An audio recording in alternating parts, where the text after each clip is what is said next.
ವಿಧಾನಸೌಧದಲ್ಲಿ ಪಾಕ್ ಪರ ಘೋಷಣೆ ಆರೋಪ ಪ್ರಕರಣಕ್ಕೆ ಬಿಗ್ ಟ್ವಿಸ್ಟ್ ಸಿಕ್ಕಿದೆ. ಗೃಹ ಇಲಾಖೆಗೆ ಎಫ್ಎಸ್ಎಲ್ ವರದಿ ಸಲ್ಲಿಕೆಯಾಗಿದ್ದು ಕ್ಲೀನ್ ಚಿಟ್ ನೀಡಲಾಗಿದೆ ಅಂತ ವಿಸ್ತಾರ ನ್ಯೂಸ್ಗೆ ರಾಜ್ಯ ಸರ್ಕಾರದ ಉನ್ನತ ಮೂಲಗಳಿಂದ ಮಾಹಿತಿ ಸಿಕ್ಕಿದೆ. 2 ದಿನಗಳಲ್ಲಿ ವರದಿ ನೀಡುವಂತೆ ಸಿಎಂ ಸಿದ್ದರಾಮಯ್ಯ ಸೂಚಿಸಿದ್ರು. ಅದರಂತೆ ಗೃಹ ಇಲಾಖೆಗೆ ವಿಧಿ ವಿಜ್ಞಾನ ಪ್ರಯೋಗಾಲಯದ ಅಧಿಕಾರಿಗಳು ವರದಿ ಸಲ್ಲಿಸಿದ್ದಾರೆ. ವಿಧಾನಸೌಧದಲ್ಲಿ ಪಾಕಿಸ್ತಾನ ಪರ ಘೋಷಣೆ ವಿಚಾರಕ್ಕೆ ಸಂಬಂಧಪಟ್ಟ ಹಾಗೆ ರಾಜ್ಯಪಾಲರ ಅಂಗಳಕ್ಕೆ ಈ ಒಂದು ವರದಿ ತಲುಪಿದೆ. ಇಂದು ವಿಧಾನಸೌಧದಿಂದ ರಾಜಭವನದವರೆಗೆ ರ್ಯಾಲಿಯಲ್ಲಿ ಆಗಮಿಸಿದ್ದ ಬಿಜೆಪಿ ನಾಯಕರು ರಾಜ್ಯ ಸರ್ಕಾರದ ವಿರುದ್ಧ ರಾಜ್ಯಪಾಲರಿಗೆ ದೂರು ಕೊಡೋದಕ್ಕೆ ಮುಂದಾಗಿದ್ರು. ಆದರೆ ರಾಜ್ಯಪಾಲರು ಸಿಗದ ಹಿನ್ನೆಲೆ ರಾತ್ರಿ ಮತ್ತೊಮ್ಮೆ ರಾಜಭವನಕ್ಕೆ ಆಗಮಿಸಿ ದೂರು ನೀಡಲಿದ್ದಾರೆ. ವಿಧಾನಸೌಧ ಭಯೋತ್ಪಾದಕರ ತಾಣ ಆಗ್ತಾ ಇದೆ, ಸ್ಲೀಪಿಂಗ್ ಸೆಲ್ ಆಗ್ತಾ ಇದೆ ಅನ್ನೋ ಒಂದು ವಿಚಾರವನ್ನ ಗೌರವಾನ್ವಿತ ರಾಜ್ಯಪಾಲರಿಗೆ ಹೇಳಿದಿರಿ. ಅವರು ಸಹ ಆಘಾತವನ್ನ ವ್ಯಕ್ತ ಮಾಡಿದ್ದಾರೆ. ನಾನು ಕರ್ನಾಟಕದಂತ ಒಂದು ಪೀಸ್ಫುಲ್ ಶಾಂತಿಯ ಒಂದು ನಾಡಿದು. ಈ ಶಾಂತಿಯ ನಾಡಲ್ಲಿ ವಿಧಾನಸೌಧ ಒಳಗಡೆನೆ ಈ ತರ ಘೋಷಣೆ ಕೂಗಿರೋದು ನನಗೂ ಕೂಡ ಆಘಾತ ಆಗಿದೆ. ನಾನು ಕೂಡಲೇ ಅಧಿಕಾರಿಗಳ ಮತ್ತು ಸರ್ಕಾರಕ್ಕೆ ಎಚ್ಚರಿಕೆಯನ್ನ ಕೊಡ್ತೀನಿ ಮತ್ತು ವರದಿಯನ್ನು ತರಿಸಿಕೊಂಡು.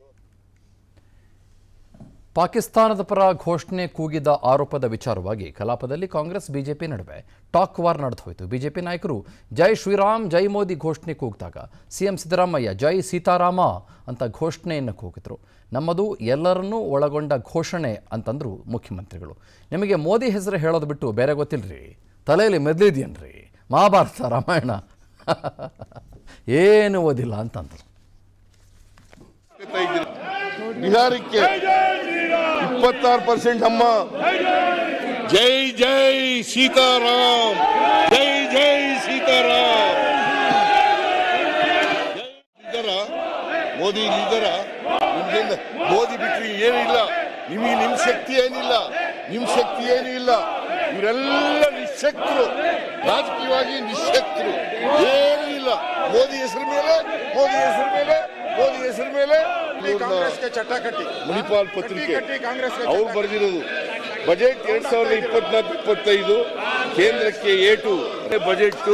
ಸಿದ್ದರಾಮಯ್ಯ 15ನೇ ಬಜೆಟ್. ನೀವು ಹಿಂಗೆ ಬದನೆ ಮಾಡ್ಕೊಂಡೇ ಇರ್ಬೇಕು ಅಷ್ಟೇ. ನಿಮ್ಗೇನು ಜನ ಆಶೀರ್ವಾದ ಮಾಡಲ್ಲ, ಬದನೆ ಮಾಡ್ಕೊಂಡೇ ಇರ್ಬೇಕು ಇವರು. ನಾವು ನಂಬಿಕೆ ಇಟ್ಕೊಂಡಿರ್ತಕ್ಕಂಥದ್ದು ಮಹಾತ್ಮ ಗಾಂಧೀಜಿ ಹೇಳಿದ್ರಲ್ಲ ಆ ಸೀತಾರಾಮ್. ಇವರು ಬಿಜೆಪಿ ರಾಮ, ಗೋಡ್ಸೆ ರಾಮ. ಇವತ್ತು ದೇಶ ವಿಭಜನೆ ಮಾಡಿದ್ರು ಅಂತಾರಲ್ಲ, ಅದು ಐತಿಹಾಸಿಕ ಅನಿವಾರ್ಯತೆ ಇತ್ತು. ಜಿನ್ನಾ ಅವರು ನಾವು ಬೇರೆ ಸಪರೇಟ್ ರಾಷ್ಟ್ರ ಕೊಡಿ ಅಂತ ಕೇಳಿದ್ರು.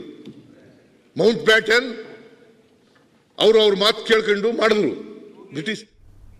ಸರ್, ಇತ್ತೀಚಿನ ಬಿಜೆಪಿ ಬೆಳವಣಿಗೆ ನೋಡ್ತಾ ಇದ್ರೆ ಎಲ್ಲದಕ್ಕೂ ರಾಜಕಾರಣ ಹುಡುಕಕ್ಕೆ ಹೋಗ್ತಿದ್ದಾರೆ ಅಂತ ಅನ್ಸುತ್ತೆ ಸರ್. ಇತ್ತೀಚೆಗೆ ಏನು ಅಂತಂದರೆ ಯಾವುದೇ ಒಂದು ಚುನಾವಣೆ ಬರೋಕ್ಕಿಂತ ಮುಂಚೆ ನರೇಟಿವ್ಸ್ ಸೆಟ್ ಆಗಿಬಿಡುತ್ತೆ. 2023 ವಿಧಾನಸಭೆ ಚುನಾವಣೆಯಲ್ಲಿ ಸೆಟ್ ಆದಂಥ ನರೇಟಿವ್ ನಿಮಗೆ 40% ಕಮಿಷನ್ನು, ಭ್ರಷ್ಟಾಚಾರ, ಸ್ವಜನ ಪಕ್ಷಪಾತ, ಅದರ ಜೊತೆಗೆ PCM ಮತ್ತೊಂದು ಮಗದೊಂದು. ಆದರೆ ಈಗಿನ ಲೋಕಸಭೆಗೆ ಮತ್ತೆ ಧರ್ಮದ ಲೇಪನದ ನರೇಟಿವ್ ಸೆಟ್ ಆಗ್ತಾ ಇದೆ ಅನ್ನೋ ರೀತಿಯಲ್ಲಿ ಕರ್ನಾಟಕದಲ್ಲಂತೂ ಗೋಚರವಾಗ್ತಾ ಇದೆ. ಆದರೆ ಇನ್ನೊಂದು ಬಹಳ ಸ್ಪಷ್ಟವಾಗಿ ನಾವು ಗಮನಿಸಬೇಕಾಗಿರೋದು, 2023 ವಿಧಾನಸಭೆ ಚುನಾವಣೆ ನಡೆಯುವ 6 ತಿಂಗಳ ಹಿಂದೆ ಒಂದು ಧರ್ಮದ ನರೇಟಿವ್ ಸೆಟ್ ಆಗಿತ್ತು. For every election there will be a narrative. ಈ ವಿಷಯದ ಆಧಾರದ ಮೇಲೆ ಜನ ವೋಟ್ ಹಾಕ್ತಾರೆ, ಈ ಎಮೋಷನ್ನಿನ ಆಧಾರದ ಮೇಲೆ ಜನ ವೋಟ್ ಹಾಕ್ತಾರೆ ಅನ್ನೋ ಥರದಲ್ಲೆಲ್ಲ ಚರ್ಚೆ ಆಗಿಬಿಡುತ್ತೆ. ಏನಾಗಿತ್ತು 2023 ಎಲೆಕ್ಷನ್ಗಿಂತ ಒಂದು 8 ತಿಂಗಳ ಮುಂಚೆ ಅಥವಾ 6 ತಿಂಗಳ ಮುಂಚೆ ಏನಾಗಿತ್ತು, ಹಿಜಾಬು, ಹಲಾಲು, ಜಟ್ಕಾ ಕಟ್ಟು, ಅದು ಮತ್ತೊಂದು ಮಗದೊಂದು, ಆಜಾನು, ಈ ಥರದ್ದೆಲ್ಲ ಶುರುವಾಗಿತ್ತು.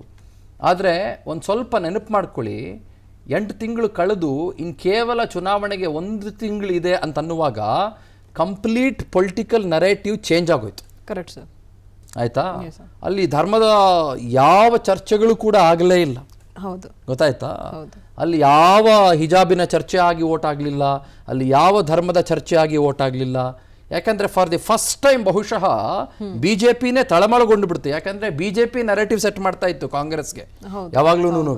ಅವರ ಸ್ಟ್ರಾಟಜಿಕ್ ಸೆಲ್ಗಳು, ಅವರ IT ಸೆಲ್ಗಳು ಬಹಳ ದೊಡ್ಡ ದೊಡ್ಡ ನರೇಟಿವ್ಗಳನ್ನು ಸೆಟ್ ಮಾಡಿಕೊಡ್ತಾ ಇದ್ರು ಕಾಂಗ್ರೆಸ್ಗೆ ಸಾಮಾನ್ಯವಾಗಿ.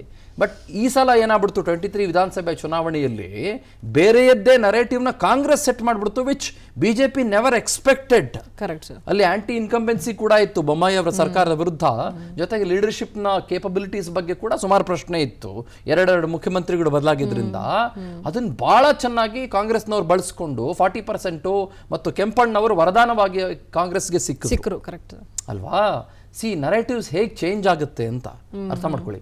It may change at any minute. Okay sir. ಈಗ ನಾಡ್ದು ಚುನಾವಣೆ ಅಂತಂದ್ರೆ 2 ದಿನಕ್ಕೆ ಮುಂಚೆ ನರೇಟಿವ್ ಚೇಂಜ್ ಆಗ್ಬಿಟ್ಟು ಇಡೀ ದೇಶದಲ್ಲಿ ಬೇರೆ ಏನೋ ಸಂಚಲನವಾಗ್ಬಿಟ್ಟು ಬೇರೆ ಯಾವುದೋ ರೀತಿಯ ಮತ್ತೊಂದು ರೀತಿಯ ಬದಲಾವಣೆಯ ಪರ್ವ ಶುರುವಾಗ್ಬಿಟ್ಟು ಮತದಾನ ಅದೇ ಗುಂಗಿನಲ್ಲಿ ನಡೆದು ಹೋಗ್ಬಿಡ್ಬೋದು.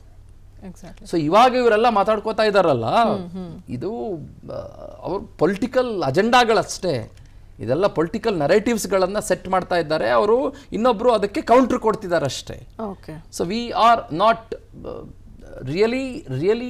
ರಿಯಲಿ ಕನ್ಸರ್ನ್, ಯಾಕಂದ್ರೆ they are all political narratives of both of the political parties. ಇವಾಗ ಸದ್ಯಕ್ಕೆ ಒಂದು ಧರ್ಮ ಅನ್ನೋದು ಸೆಟ್ ಆಗಿದೆ. FSL ರಿಪೋರ್ಟ್ ಬಗ್ಗೆ ಮಾತಾಡಬೇಕು ಅಂತಂದ್ರೆ FSL is how FSL is done. FSLಗೆ ಫೊನೆಟಿಕ್ ವಾಯ್ಸಸ್ ಅಂತ ಕರೀತಾರೆ. ಒಂದು ಯಾವುದು ಎಕೋಲೆಸ್ ರೂಮ್ಗೆ ತಗೊಂಡೋಗಿ ಆ ವಾಯ್ಸ್ನ 100 ಸಲ 10 ಸಲ ಹಲವು ಸಲ ಮಗದಷ್ಟು ಸಲ ಮತ್ತಷ್ಟು ಸಲ ಅದನ್ನು ಪ್ಲೇ ಮಾಡ್ತಾರೆ, ಅದನ್ನು ಸೂಕ್ಷ್ಮ ಕೇಳಿಸ್ಕೊಳ್ತಾರೆ ಮತ್ತು ಹಲವು ಆಡಿಯೋ ಡಿವೈಸಸ್ಗಳನ್ನು ಬಳಸ್ಕೊಂಡು ಅದನ್ನು ಕೊಡ್ತಾರೆ. ನೋಡೋಣ, ಲೆಟ್ಸ್ ಸಿ ಅಬೌಟ್ ಇಟ್. ಅದಕ್ಕೆ ನಾವು ಕ್ವೆಶ್ಚನ್ ಮಾರ್ಕ್ ಹಾಕಿ ಹೇಳಿದ್ದು. ಹೌದು, ಅವರು ಪಾಕ್ ಪರ ಘೋಷಣೆ ಕೂಗಿದ್ರಾ ಅಂತಾನೆ ಪ್ರಶ್ನೆಯನ್ನು ಕೇಳಿಯೇ ನಾವು ಕೇಳಿದ್ದು. ಹಾಗನ್ ಮಾತ್ರಕ್ಕೆ ಹಿಂದೆ ಎಲ್ಲ ಕೂಗೇ ಇಲ್ಲ ಅಂತ ಏನಿಲ್ವಲ್ಲ. ಹೌದು, ಸುಮಾರು ಜನ ಇವ್ರು ಕೂಗಿದ್ದಿಲ್ಲಿರಬಹುದು. ಓಕೆ, ನಾನು ಮೊನ್ನೆ ಮಾತಾಡುವಾಗ ಅದೇ ಹೇಳಿದೆ, ನಾನು ನೆನ್ನೆ ಡಿಬೇಟ್ ಮಾಡುವಾಗ ಅದೇ ಹೇಳಿದೆ, ಇವ್ರು ಕೂಗಿದ್ದಾರೋ ಕೂಗಿಲ್ವೋ ಡಿಸೈಡ್ ಆಗಲಿ, let us not jump into conclusions ಅಂತ ನಾನು BJP ಅವ್ರಿಗೂ ಹೇಳಿದ್ದೆ, ಜೊತೆಗೆ ಕಾಂಗ್ರೆಸ್ನವ್ರಿಗೂ ಹೇಳಿದ್ದು ಕೂಡ ಅದೇನೆ. ಸೊ ಲೆಟ್ಸ್ ವೆಯ್ಟ್, ಏನಾಗುತ್ತೆ ನೋಡೋಣ. ಅನುಕ್ಷಣದ ಸುದ್ದಿಗಳಿಗಾಗಿ ವಿಸ್ತಾರ ನ್ಯೂಸ್ ಯೂಟ್ಯೂಬ್ ಚಾನೆಲ್ ಸಬ್ಸ್ಕ್ರೈಬ್ ಮಾಡಿ. ಹೊಸ ಸುದ್ದಿಗಳ ನೋಟಿಫಿಕೇಶನ್ಗಾಗಿ ಬೆಲ್ ಐಕಾನ್ ಕ್ಲಿಕ್ ಮಾಡಿ. ಲೇಟೆಸ್ಟ್ ಅಪ್ಡೇಟ್ಸ್ಗಾಗಿ www.vistaranews.com ವೆಬ್ಸೈಟ್ಗೆ ವಿಸಿಟ್ ಮಾಡಿ. ಅಂಗೈಯಲ್ಲೇ ಜಗತ್ತಿನ ಸುದ್ದಿ ತಿಳಿಯಲು ವಿಸ್ತಾರ ನ್ಯೂಸ್ ಕನ್ನಡ ಆಪ್ ಡೌನ್ಲೋಡ್ ಮಾಡಿ.